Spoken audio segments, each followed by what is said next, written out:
Hello everyone and a warm welcome to Achievers YouTube channel. A very good morning guys. I hope you are doing well. स्वागत है सबका achievers YouTube channel पर। तो कैसे हैं आप लोग? आशा करता हूँ कि शानदार तरीके से आप अपने लाइफ को एंजॉय कर रहे हो, अपने सेहत, फैमिली और पढ़ाई का ध्यान काफ़ी अच्छी तरीके से रख रहे हो। दोस्तों, हर सुबह की तरह आज भी हमारे पास सबसे पहले सबसे बेहतरीन प्रश्नों के संकलन के साथ 5 जनवरी का करंट अफेयर्स आप लोगों के बीच लेकर उपस्थित हुआ हूँ, जो आपके आने वाली परीक्षाओं के दृष्टिकोण से काफ़ी महत्वपूर्ण साबित होगा। शुरू करने से पहले आपसे निवेदन है कि वीडियो क्लास से देखें एवं वीडियो अच्छा लगता है तो क्या करना है, वीडियो को लाइक करना है, कमेंट करना है और लोगों में शेयर करना है।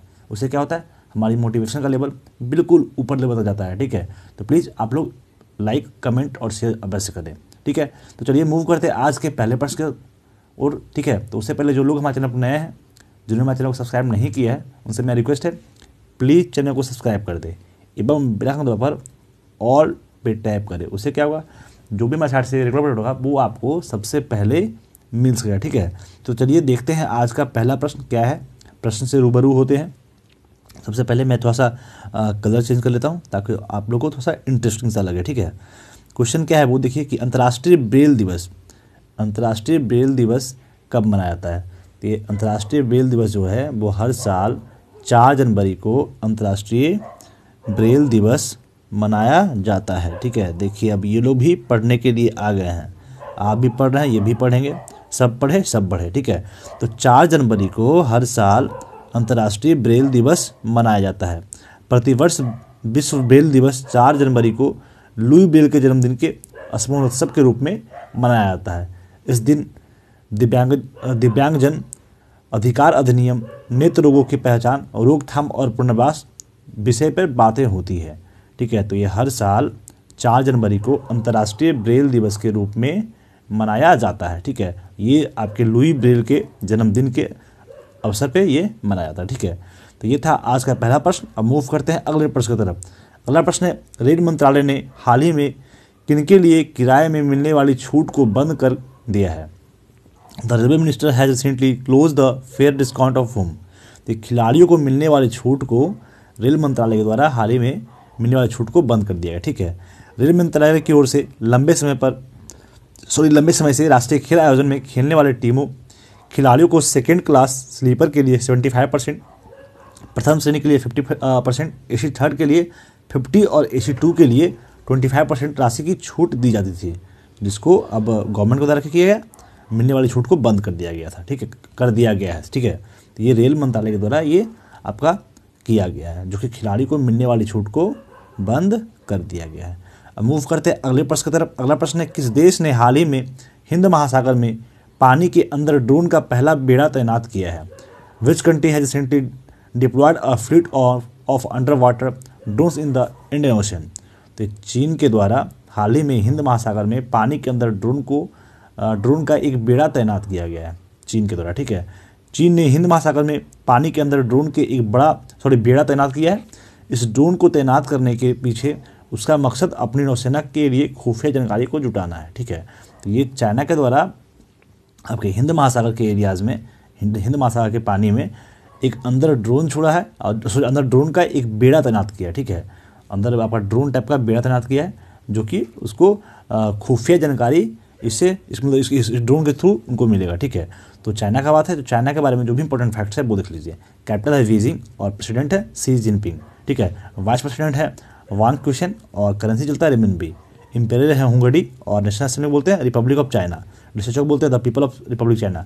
देखिए अभी NTPC का जो भी एग्जाम हो रहा है तो उसमें आपका स्टेट एंड कैपिटल से क्वेश्चन आ रहा है।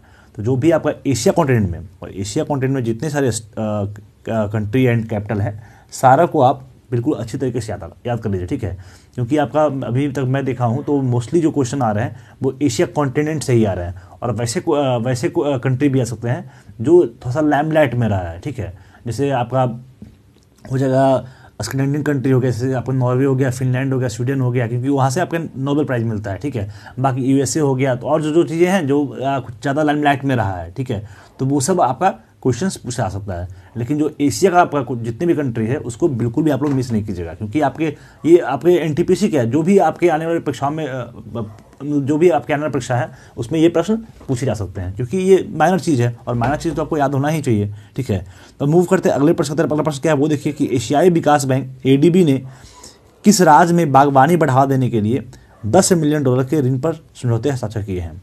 And which state has Asian Development Bank ADB signed a $10 million loan agreement to promote horticulture? तो हिमाचल प्रदेश के साथ में एडीबी ने बागवानी को बढ़ावा देने के लिए $10 मिलियन के ऋण समझौते पर हस्ताक्षर किए हैं। ठीक है, तो एडीबी के द्वारा ये किया गया है। तो एडीबी जो कितना ऋण देने का बोला गया है? $10 मिलियन ऋण के लिए, और वो भी क्यों? बागवानी को बढ़ावा देने के लिए। ठीक है, तो ये हिमाचल प्रदेश में किया गया है। तो हिमाचल प्रदेश में जो भी इंपॉर्टेंट फैक्ट्स है वो देख लीजिए।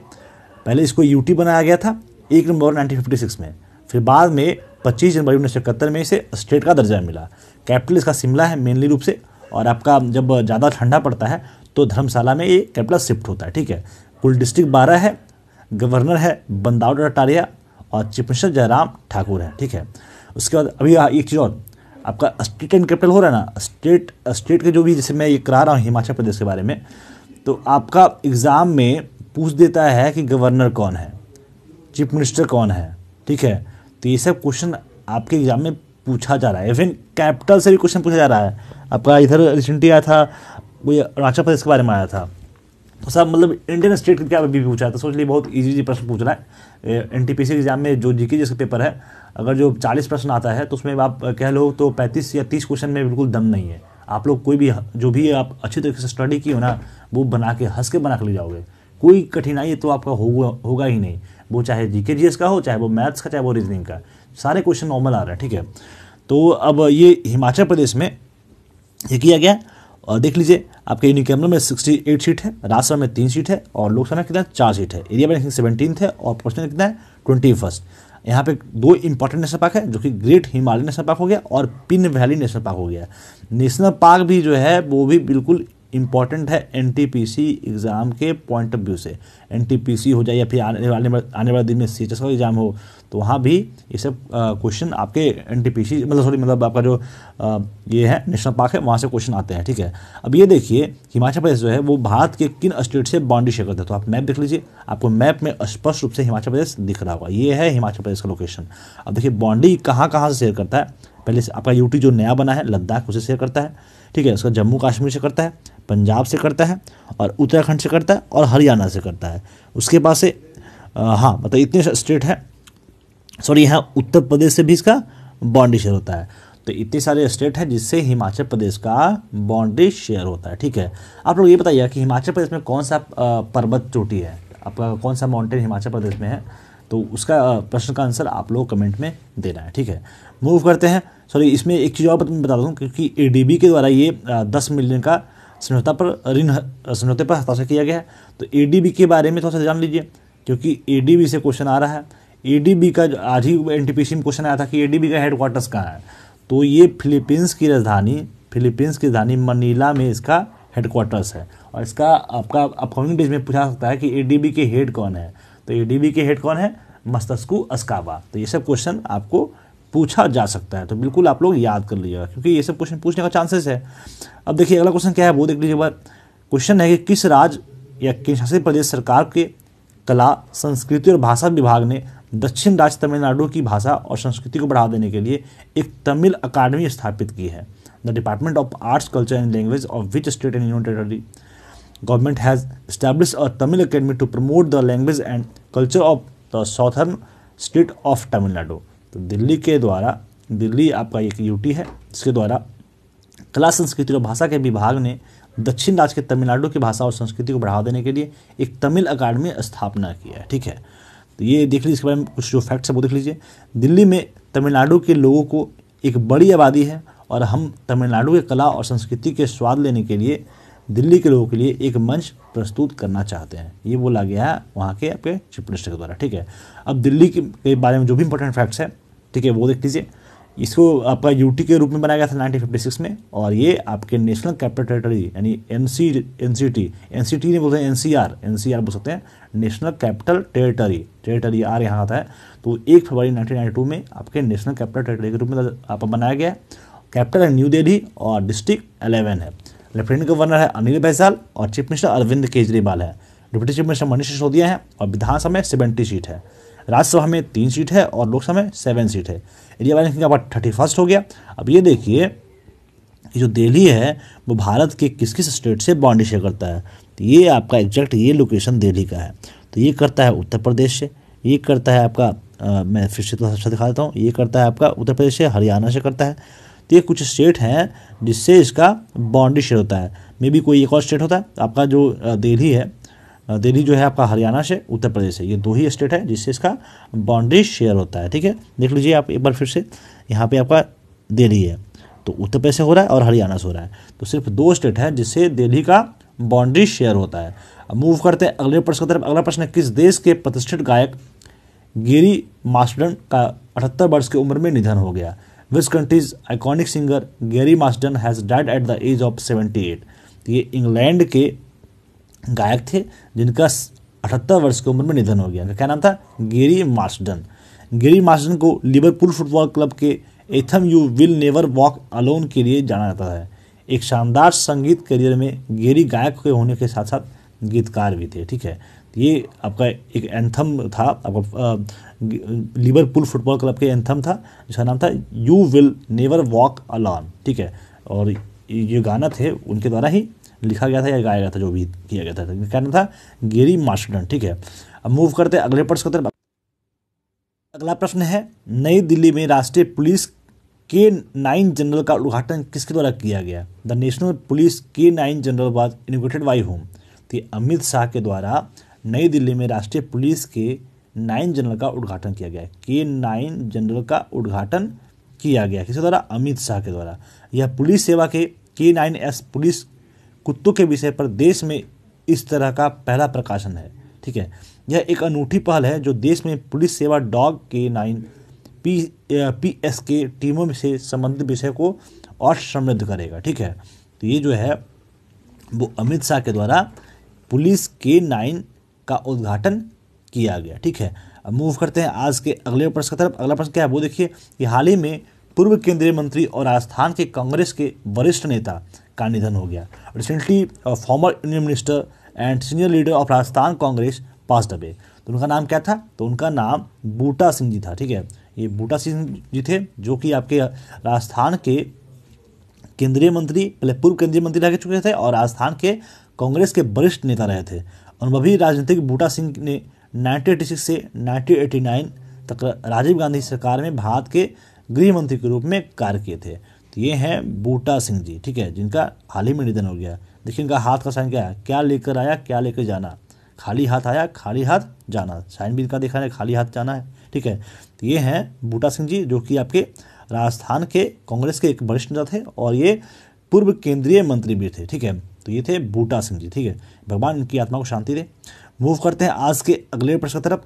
देखिए भाई, सच्चाई तो यही है, सच्चाई यही है, जो आया है वो जाएगा, चाहे राजा हो, चाहे रंक हो, चाहे फकीर हो। ठीक है, अगला क्वेश्चन है वो देखिए, भारत के सबसे अमीर आदमी Mukesh Ambani Reliance industry limited RIL के अध्यक्ष और प्रबंध निदेशक ब्लूमबर्ग बिलियनर्स इंडेक्स 2021 में कितने स्थान पर नीचे गिर गए? फिर से देख लीजिए कि भारत के सबसे अमीर आदमी मुकेश अंबानी रिलायंस इंडस्ट्रीज लिमिटेड के अध्यक्ष और प्रबंध निदेशक ब्लूमबर्ग बिलियनर्स इंडेक्स 2021 में कितने स्थान पर नीचे गिर गए? India richest man Mukesh Ambani, chairman and managing director of Reliance industries limited, has fallen down how many places in the Bloomberg billionaires index 2021? जो बिलियनर्स का आपका इंडेक्स होता है, ब्लूमबर्ग बिलियनर्स इंडेक्स 2021 का, उसमें जो है मुकेश अंबानी रिलायंस इंडस्ट्रीज के जो आपके अध्यक्ष हैं और प्रबंध निदेशक बोल सकते हैं, उनका स्थान कितने नीचे गिर गया? तो उनका स्थान 12वें स्थान पे गिर गया। ठीक है, चलिए अब देखते हैं अगला प्रश्न। अगला प्रश्न कि भारत को कितने अवधि के लिए IUCN समर्थित एशियाई संरक्षित क्षेत्र भागीदारी के सह अध्यक्ष के रूप में चुना गया है? For how long has India been elected as the cochairman of the IUCN backed Asia protected area partnership? तो तो ये नवंबर 2023 के लिए, नवंबर 2023 तक के लिए भारत जो है वो IUCN समर्थित एशियाई संरक्षित क्षेत्र भागीदारी के सह अध्यक्ष के रूप में चुना गया है। ठीक है, भारत दक्षिण कोरिया का स्थान लेगा, जिसने नवंबर 2020 तक 3 वर्षों के लिए पद संभाला था। एशिया संरक्षित क्षेत्र की भागीदारी के बारे में देखिए क्या है कि APAP को औपचारिक रूप से 2014 में ऑस्ट्रेलियाई में IUCN वर्ल्ड पॉक्स कांग्रेस में लॉन्च किया गया था। वर्तमान में 17 अंतर्राष्ट्रीय स्थानों में से 21 सदस्य हैं। अब international union for conservation of nature यानी IUCN के बारे में देखिए, हेडक्वार्टर्स इसका स्विट्जरलैंड के ग्लैंड में है। CEO है ग्रेथल एगुलेर है। ठीक है, फाउंडर है आपके गुलिन हक्सले। ठीक है, और फाउंड किया था 1948 में। तो इतना इंपॉर्टेंट तो है नहीं, बस इतना आपका ये देख लीजिए, CEO वगैरह तो पूछेगा नहीं। आपके जो ये union for conservation of nature IUCN का फुल फॉर्म, और हेडक्वार्टर्स कहाँ, ग्लैंड के स्विट्जरलैंड में।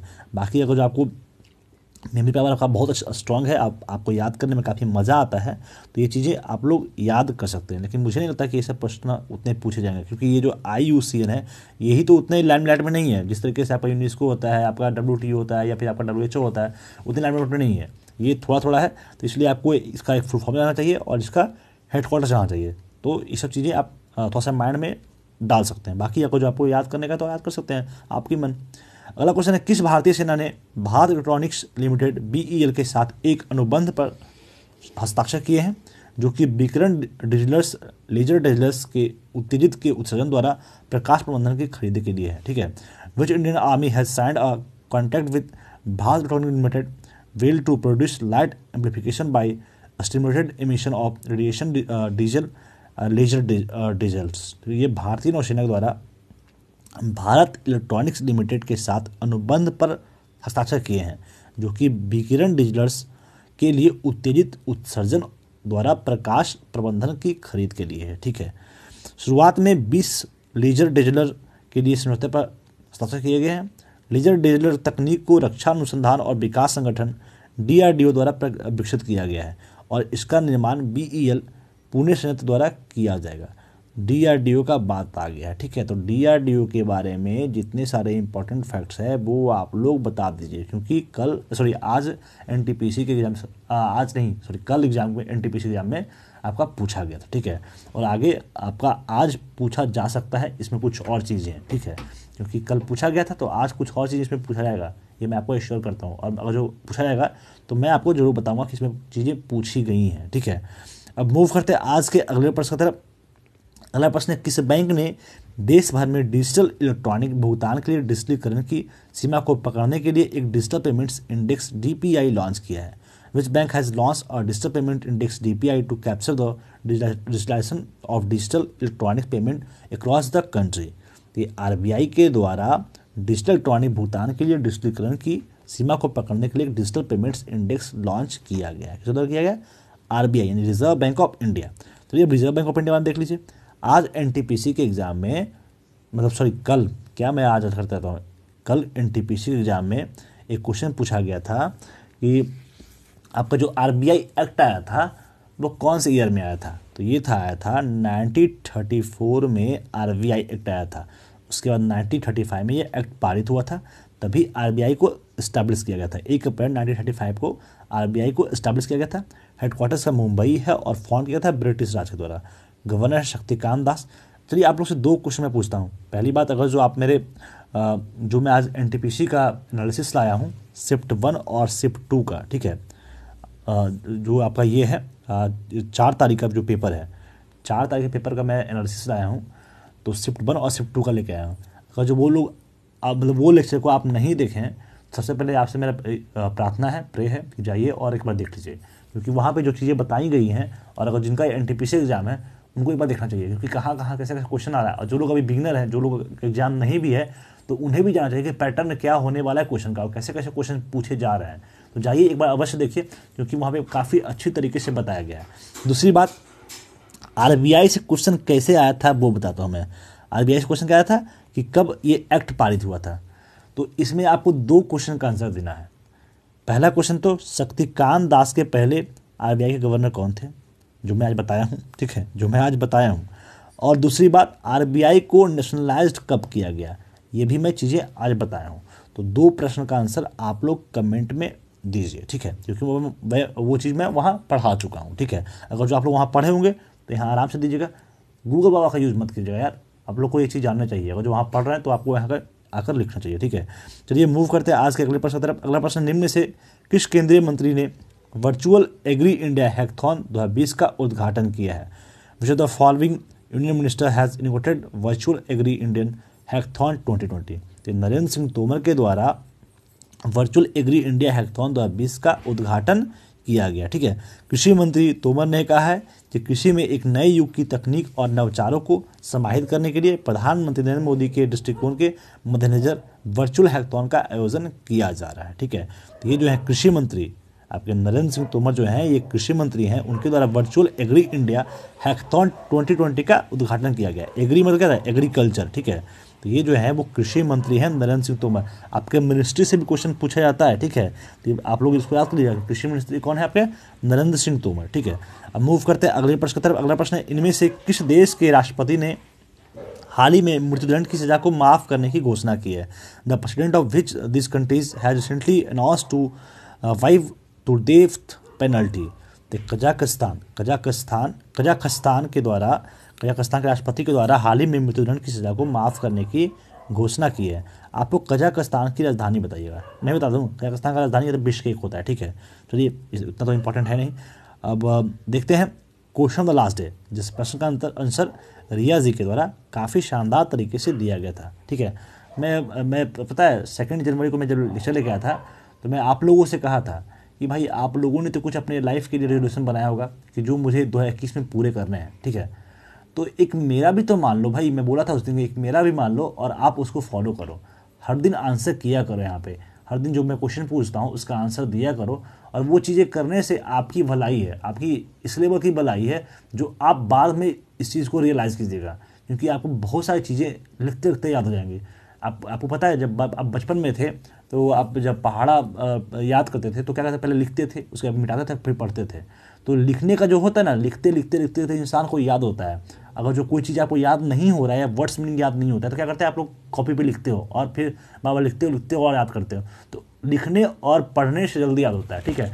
तो उसी तरीके से है, कोई भी मैं क्वेश्चन पूछता हूँ आपसे, उस प्रश्न को पहले आप गूगल का यूज़ करोगे, नहीं पता है तो गूगल यूज़ करोगे, और पता है तो आपका सही बात है, पता है तो आप उस चीज़ को लिखोगे, और उसी को लिखने के बाद क्या होगा, वो चीज़ें हमेशा के लिए आपके माइंड में हो जाएगी, वो आपका उस पर हक रह जाएगा, ठीक है। तो जो लोग नहीं कर रहे हैं उनसे मेरा रिक्वेस्ट है, भाई या बहन जो भी हैं, आप किया कीजिए, क्योंकि आपका बहुत ज़्यादा अल्टीमेटली फ़ायदा होने वाला है। तो आप इग्नोर नहीं करें मेरी बातों को, आपको बहुत ज़्यादा फ़ायदा होगा, ठीक है। तो देखिए क्वेश्चन क्या था, Asia's first solar power enabled textile mill to come up in which state? जो एशिया का फर्स्ट सोलर पावर इनेबल किया गया टेक्सटाइल मिल, वो किस स्टेट में किया गया? तो ये महाराष्ट्र में एशिया का फर्स्ट सोलर पावर इनेबल किया टेक्सटाइल मिल इनेबल किया गया महाराष्ट्र में, ठीक है। तो इस प्रश्न का आंसर इनके द्वारा काफ़ी अच्छा से दिया गया था। और भी जो मैं अन्य प्रश्न पूछा था, जो कल के लेक्चर में जो पूछा था क्वेश्चन, उस प्रश्न का आंसर इनके द्वारा अच्छा दिया गया था। देखिए पहले मैं पूछा था इसरो के बारे में, तो इसरो के बारे में सबसे पहले फॉर्म क्या था, Indian space research organisation. Found किया गया था 15 अगस्त 1969 में, और हेडक्वार्टर का है बेंगलोर, ठीक है। फाउंडर किए थे, और जो फाउंड किए थे उस समय आपके विक्रम साराभाई किए थे, और डायरेक्टर कौन है, के शिवन। मोटो है space technology in the service of Mankind. तो इतनी सारी चीज़ें हैं जो है ना, इसमें 2 से 3 चीज़ जो है ना वो आपके NTPC के एग्जाम में पहले तो 1-2 क्वेश्चन पूछे गए भी हैं, और इसमें जो बच गए ना वो भी प्रश्न पूछे अवश्य जाएंगे, ठीक है। तो ये चीज़ अगर जो ये लिख दी है ना, अगर इनका एग्जाम हो गया, NTPC एग्जाम आने वाला है, दिनों में होने वाला है, तो अगर जब आपके इसरो से क्वेश्चन इनको आ गया तो कभी भी ये गलती नहीं करेंगे, कभी भी गलती नहीं करेंगे। वैसा भगवान से इनको ब्लेसिंग्स दे कि कभी भी कोई प्रश्न गलती ना करें, ठीक है।